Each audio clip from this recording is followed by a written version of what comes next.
We're all led to believe that Hydaelyn was some sort of deity that held sway over all creation, and to that point, it is somewhat true. But as things came to light in the most recent expansion, it was found out that Hydaelyn was not a goddess or some benevolent crystal being that gave and took life as she pleased while walking on her physical surface, but instead that of an ancient primal, so old that she would be considered one of the first two primals to ever exist. Sorry, I can only assume I misheard, but it sounded an awful lot like you were implying both Zodiark and Hydaelyn are not gods.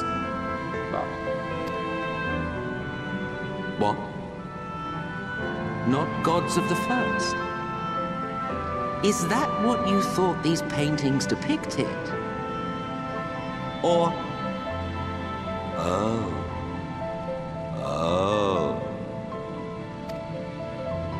They are gods after a fashion, yes. But no different from the kind with which you are so intimately acquainted. Formed of faith and prayer, of conviction and devotion. The eldest and most powerful of primals. Information bequeathed to us by Emmett Selk, we are told that before primals, races, and even calamities, there was but one perfect race that lived in relative equilibrium with the world. We have come to call these beings the Ancients, as their race's name was long forgotten, and the only proof we have of them are somehow only in the first, at this very moment, only as ancient drawings. Not only was the discovery of the Ancients and the Primals a thing to take note of, but also the connections to the Ancients we all, including the Ascians, had when we were told that the worlds were fragmented due to the actions of none other than the first two primals, Zodiark and Hydaelyn. Before the Great Sundering, there was one world. A world that knew naught but peace and prosperity. Until it was faced with a crisis. Unprecedented, terrifying. Civilization found itself perched upon a precipice, staring into oblivion. But through prayer and sacrifice, the will of the star was made manifest. Zodiark was his name, and by his grace was the calamity averted. Zodiark.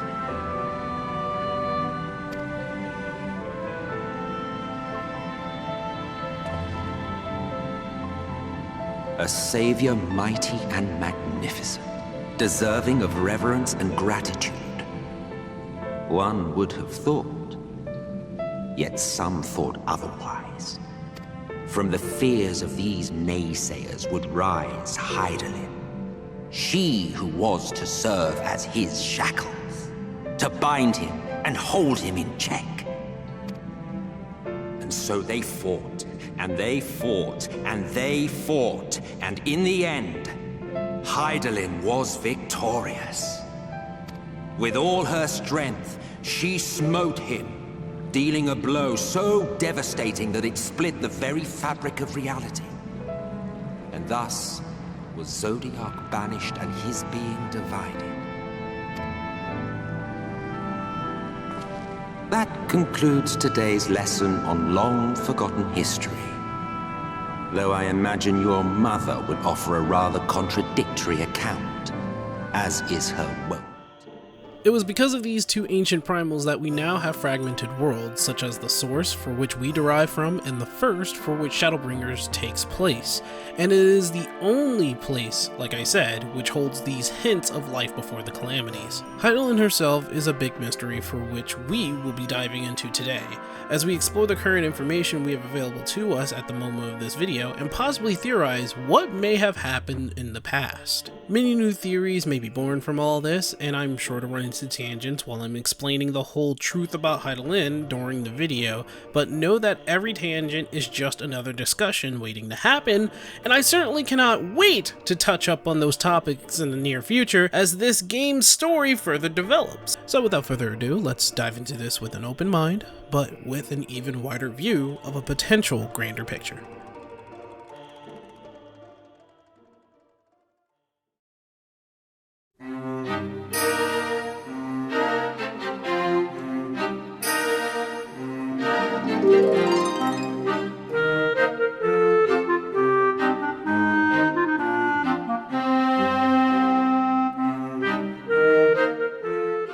Now, I've already explained that Hydaelyn was one of the two beings that has made Eorzea what it is now, but I did not elaborate as to how and why she came to be in the first place.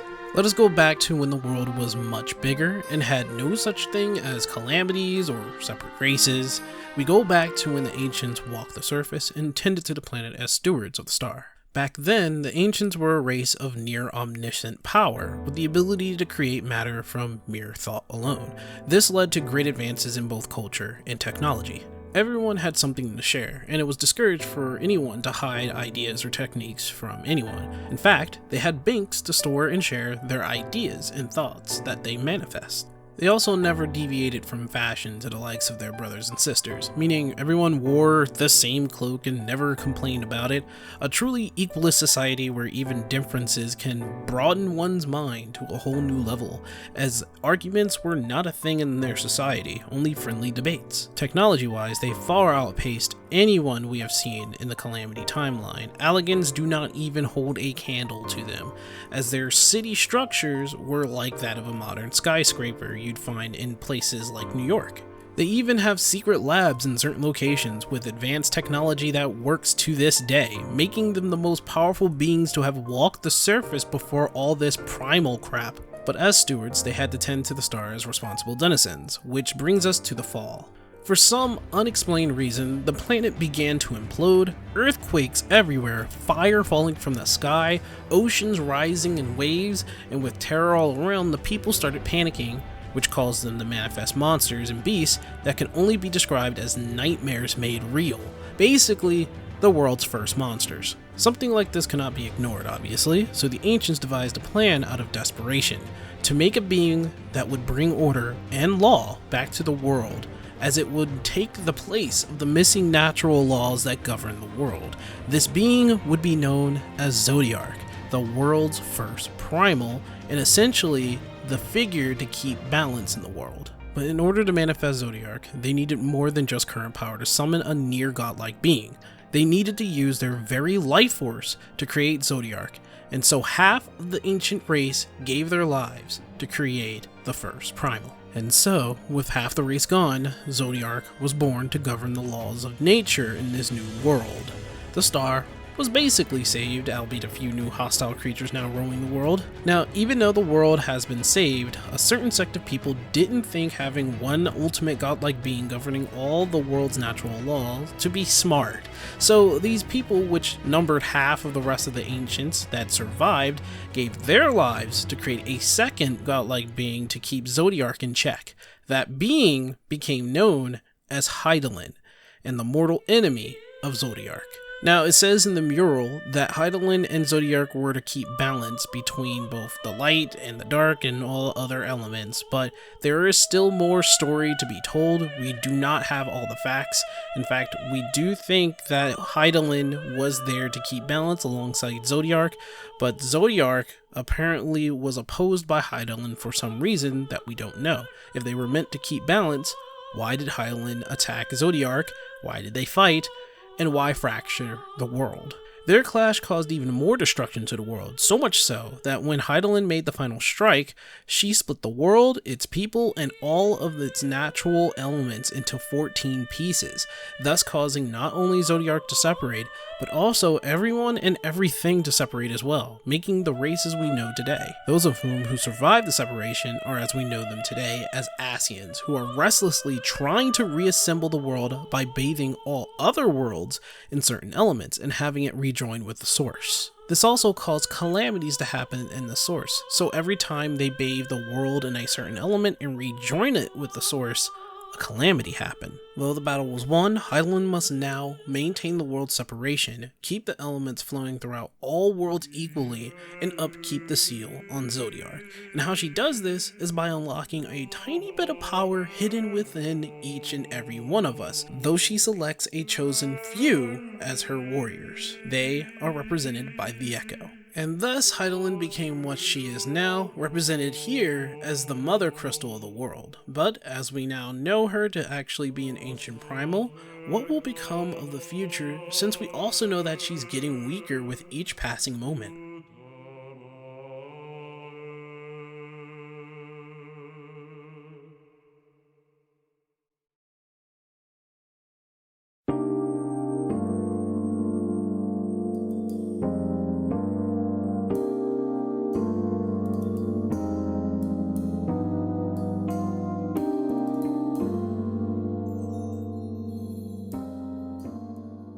With the most recent information on our crystal god lady turned primal, we now have a bunch of things to rethink in terms of relevance, as connections are now skewed due to this little tidbit. Hydaelyn being a primal is an extremely huge deal. I mean, everything we thought we knew may have been turned on its head.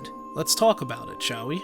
Firstly, our being chosen may have been something more than just obtaining the Echo and having the responsibility of protecting our goddess. I think that we as the Warrior of Light are kind of an agent of order for Hydaelyn, as when something goes wrong, a Warrior of Light must step in and rectify the situation. This has happened more than once throughout history. An example of another Warrior of Light would be Ramza, whose story predates ourselves, but took on the responsibility of protecting the world from a great threat. In this case, it was Ultima, a being who was summoned into this world similarly to that of another primal, though we don't know how exactly. And as the hero chosen by Hydaelyn, other primals are basically not allowed to exist while she's around, and, well, also, Ultima is evil. And yes, I know Ramza and his crew being the Warriors of Light in the past is kind of hard evidence to go by, but rather think of the other echo-sensitive adventurers out there who heard her voice and are trying to help in any way they can. They may not be Warriors of Light, all of them, but they are trying to help,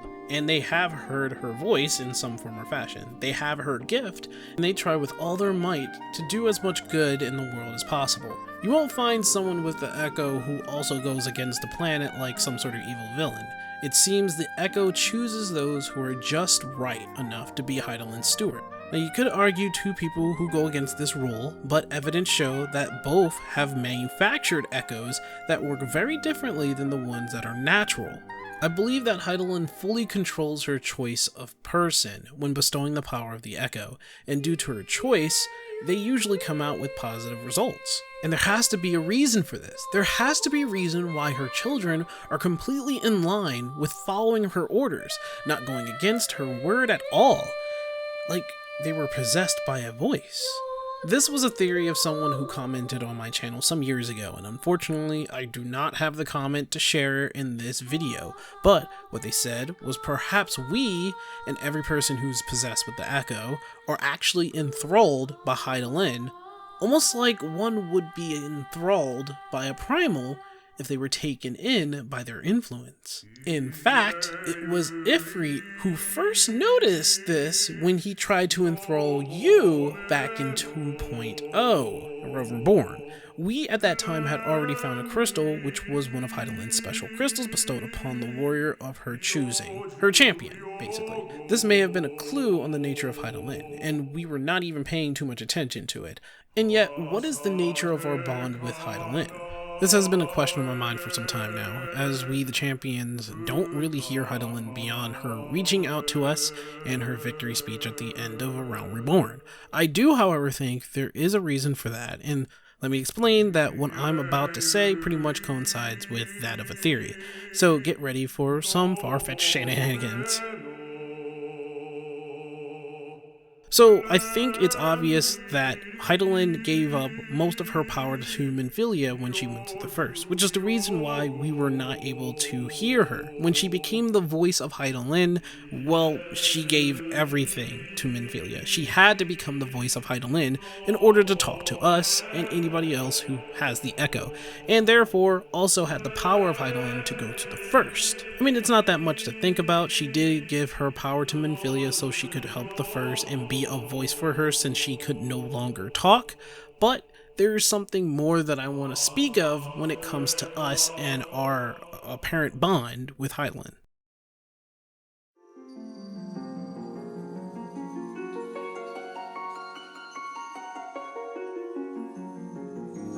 Blessed children of the First, the light of your world hath grown blinding in its radiance, but it is not yet absolute. I will hie me to your world, and there take unto myself the light which riseth even now to drown it, as darkness once did drown another. Now you deign to answer our prayers? I will suffer this farce no longer!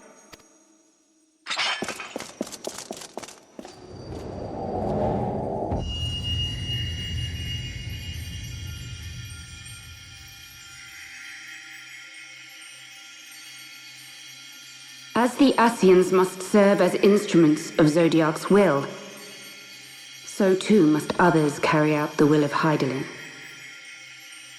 But for the boon you have granted her, she has grown strong enough to set me free, that I might serve as her emissary. Your suffering, your sacrifice, your supplications, she has heard all. We will not let the First fall to light.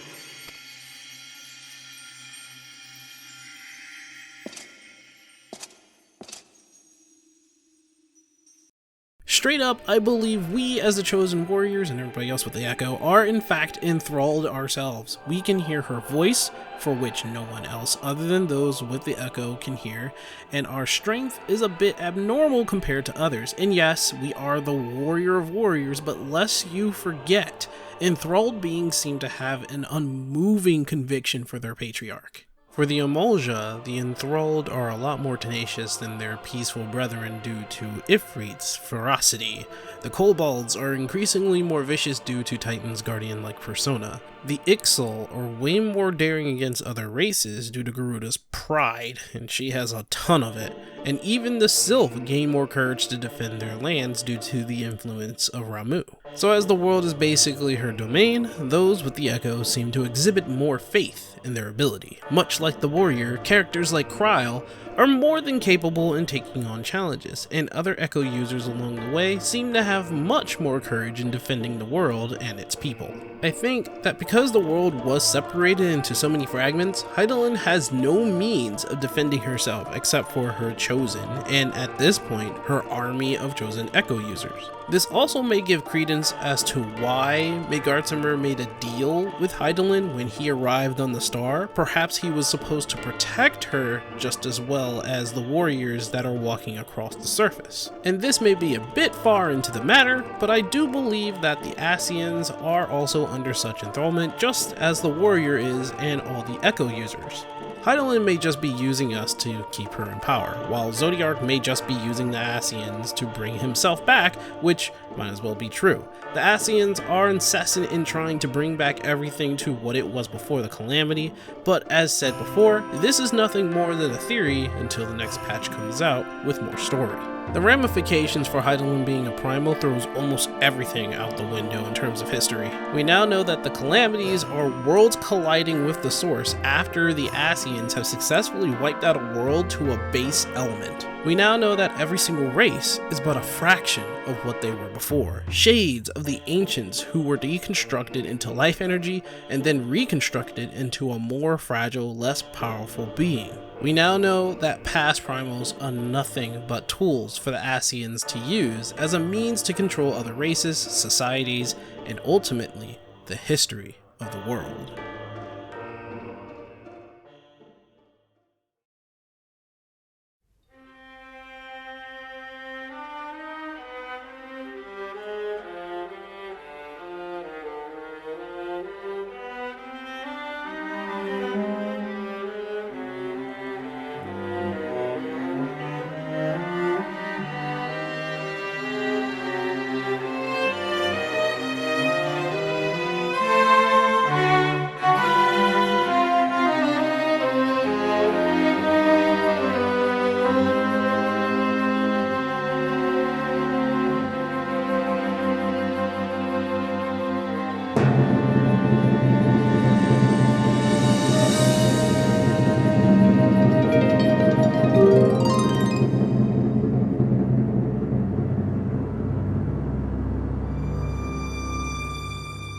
And here we are at the end of the video with even more questions to ask. Why did Hydaelyn decide to strike Zodiark down if they were meant to both help keep balance across the world? Why did the other sect of ancients decide to go against Zodiark and create Hydaelyn in order for all this to happen?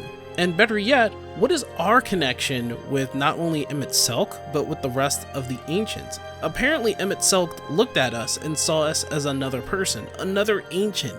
There's a lot more to us as the Warrior of Light than I guess we ourselves don't even know. But that is a story for another time. And until we get more information on Hydaelyn, and if you want to, please leave your theories in the comments below. I'll make sure that I'll get to them. But until then, I'll see you guys in the next video. And next time, we'll actually be talking about the one mistake the Ascians have done, creating a whole world that voided them out of an option of using that world to bind with the Source.